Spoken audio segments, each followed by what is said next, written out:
اور سورج اور چاند کو تمہارے لیے کام میں لگا دیا کہ دونوں دن رات ایک ڈگر پر چل رہے ہیں، اور رات اور دن کو بھی تمہاری خاطر کام میں لگا دیا، اور جو کچھ تم نے مانگا سب میں سے تم کو عنایت کیا، اور اگر اللہ کے احسان گننے لگو تو شمار نہ کر سکو، مگر لوگ نعمتوں کا شکر نہیں کرتے۔ کچھ شک نہیں کہ انسان بڑا بے انصاف ہے، ناشکرا ہے۔ اور جب ابراہیم نے دعا کی کہ اے میرے پروردگار، اس شہر کو لوگوں کے لیے امن کی جگہ بنا دے، اور مجھے اور میری اولاد کو اس بات سے کہ بتوں کی پرستش کرنے لگیں بچائے رکھیو۔ اے پروردگار، انہوں نے بہت سے لوگوں کو گمراہ کیا ہے، سو جس شخص نے میرا کہا مانا وہ میرا ہے، اور جس نے میری نافرمانی کی تو تو بخشنے والا ہے، مہربان ہے۔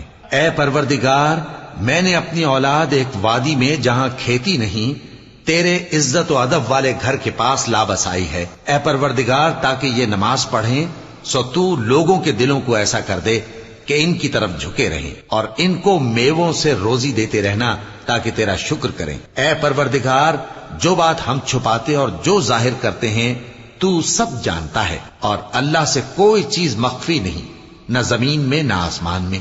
اللہ کا شکر ہے جس نے مجھ کو بڑی عمر میں اسماعیل اور اسحاق بخشے۔ بے شک میرا پروردگار دعا سننے والا ہے۔